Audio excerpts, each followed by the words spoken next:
প্ৰথম কথা হিমন্ত বিশ্ব শৰ্মা ডাঙৰীয়াৰ এজন ভীৰু আৰু ভয়াতুৰ ৰাজনীতিবিদ। মই এবাৰ নিৰ্বাচনটো হাৰিম। ব্ৰিটিছক যিটো দলে ভাৰতৰ পৰা খেদি পঠিয়াব পাৰিছিল, হিমন্ত বিশ্ব শৰ্মা নতুবা নৰেন্দ্ৰ মোদীৰ দৰে ব্যক্তিক ক্ষমতাৰ পৰা আমি খেদি পঠিয়াবৰ বাবে কংগ্ৰেছে কেতিয়াও ভয় নকৰে। প্ৰথম কথা হিমন্ত বিশ্ব শৰ্মা ডাঙৰীয়াৰ এজন ভীৰু আৰু ভয়াতুৰ ৰাজনীতিবিদ।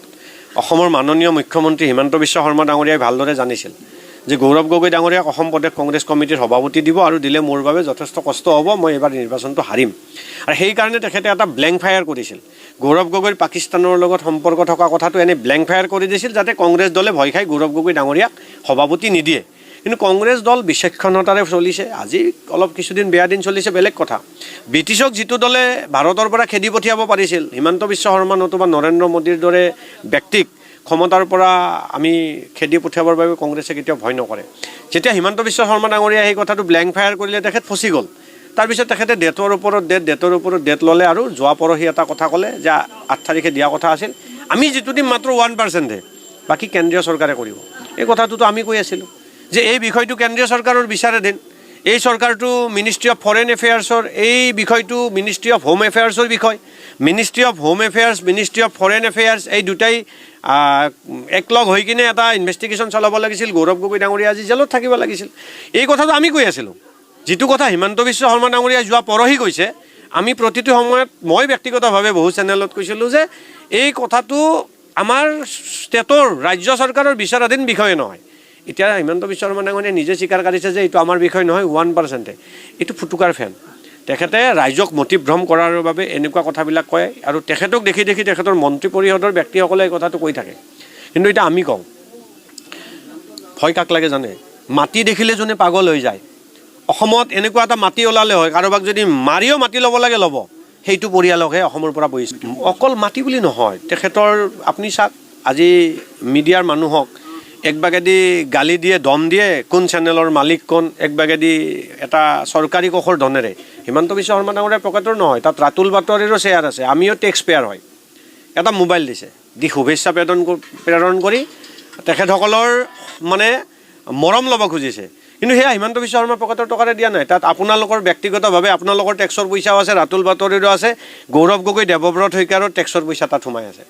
গতিকে চৰকাৰী আঁচনিৰ সকলোকে অন্তৰ্ভুক্ত কৰাৰ এক প্ৰয়াস কৰিছে। আকৌ সাংবাদিকসকলক ধমক দিয়া, এই কথাটো আমাৰ মেনিফেষ্টত আহিব এইবাৰ, যে সংবাদকৰ্মীসকলক যি ধৰণে ভয় খুৱাবৰ প্ৰয়াস কৰে, আমাৰ চৰকাৰ আহিলে এই কথাটো এইবাৰ স্বচ্ছভাৱে প্ৰকাশ পাব যে সংবাদকৰ্মীসকলে অন্ততঃ নিজৰ মত ভাৱ বিনিময়টো সম্পূৰ্ণ মুক্তভাৱে কৰিব পাৰিব।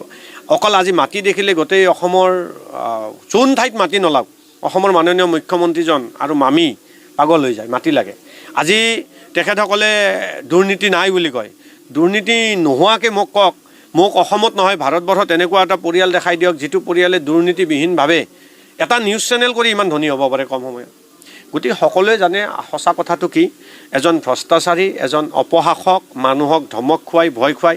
সেইদিনা যিটো আপোনালোকে চিপাঝাৰত দেখিছে, এজন ডক্টৰেট উপাধি থকা এজন মানুহক ৰাজহুৱাভাৱে ইমান জোৰকৈ চৰাইছে আৰু তেখেতক আমেৰিকাৰ MLA বনাই দিম বুলি কৈছে। অলপমান লাজ থাকিলে তেখেতে কোনো কাৰণত মানে সেই দলটোত নাথাকিলেহেঁতেন।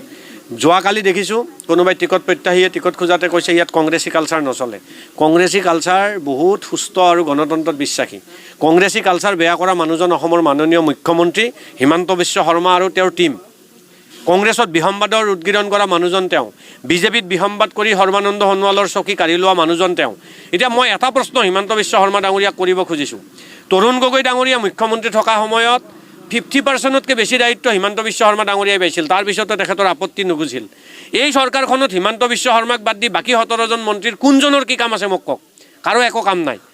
এই মুখ্যমন্ত্ৰীজন যদি হিমন্ত বিশ্ব শৰ্মা নহয় কিনে তলৰ এজন মন্ত্ৰী হিমন্ত বিশ্ব শৰ্মা হ'লেহেঁতেন, তেখেতে কি কৰিলেহেঁতেন? নিশ্চিতভাৱে গম পাইছে যে এইবাৰ অসমত কংগ্ৰেছ চৰকাৰ গঠন হ'ব। তাৰ বাবে বহু আমাৰ সপক্ষে থকা ভোট কাটিবলৈ চেষ্টা কৰিছিল। মই সৰু উদাহৰণ দিওঁ, এতিয়া মই টিহুত আছোঁ, নমাটি জিপিত বহু চাহ জনগোষ্ঠীৰ মানুহৰ নাম সোমাই দিছিল। আমি ভোটাৰ লিষ্ট ভেৰিফিকেশ্যন কৰি আমি কমপ্লেইন দিলোঁ। এতিয়া আমাক চাৰ্কুল অফিচাৰ অৰ্থাৎ বিভাগীয় নিৰ্বাচন আয়োগৰ দায়িত্বত থকা বিষয়াগৰাকী জানিবলৈ দিছে যে এইটো কাটি যাব।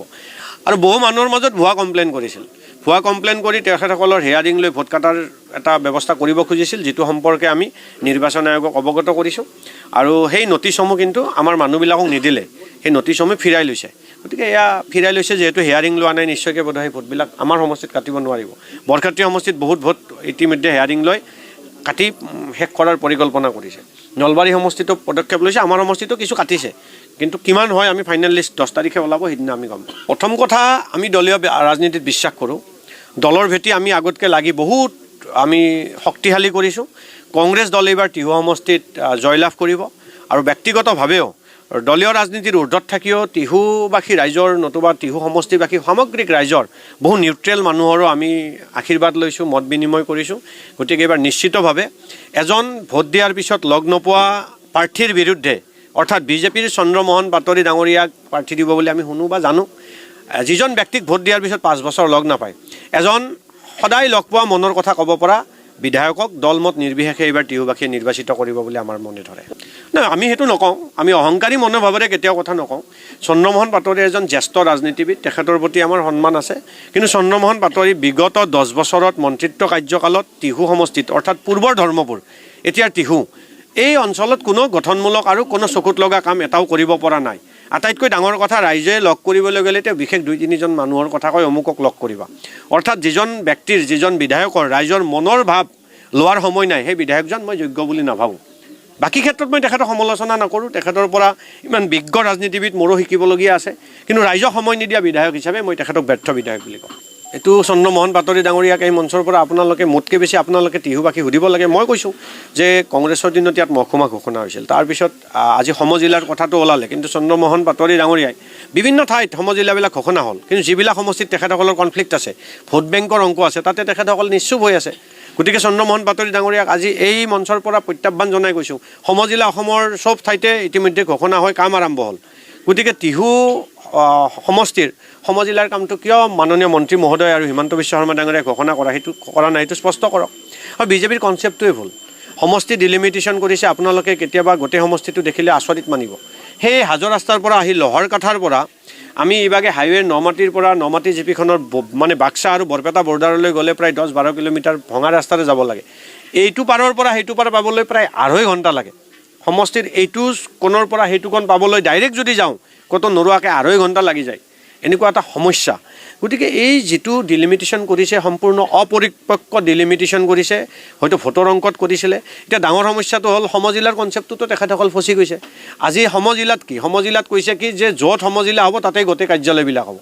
আজি যদি টিহুত সমজিলা হয়, লহৰ কাঠাৰ মানুহসকল ইয়ালৈ কেনেকৈ আহিব? 50 কিলোমিটাৰ দূৰ, এখন সৰু কাগজ লাগিলে। আজি যদি চামতাত দিয়ে, ইয়াৰ মানুহবিলাক কেনেকৈ যাব? এই কথাবিলাকৰ পুংখানুপুংখ বিশ্লেষণ নাই। কিন্তু আমি দাবী ৰাখিম, কংগ্ৰেছ দলে চৰকাৰ গঠন কৰিলে সমজিলা ঘোষণা হ'ব, সমজিলা হ'ব, আৰু সমজিলা হোৱাৰ পিছত পেৰেলেলি চাৰ্কুল অফিচসমূহ বিনাশ কৰি দিয়া নহ'ব। চাৰ্কুল অফিচসমূহ ৰাইজৰ যাতে সৰু সুৰা কামৰ বাবে হাৰাশাস্তি নহয়, এই কথাটোৰ ওপৰত আমাৰ হয়তো সম্পূৰ্ণ এটা সূক্ষ্ম পৰ্যবেক্ষণ আমাৰ ফালৰ পৰা থাকিব।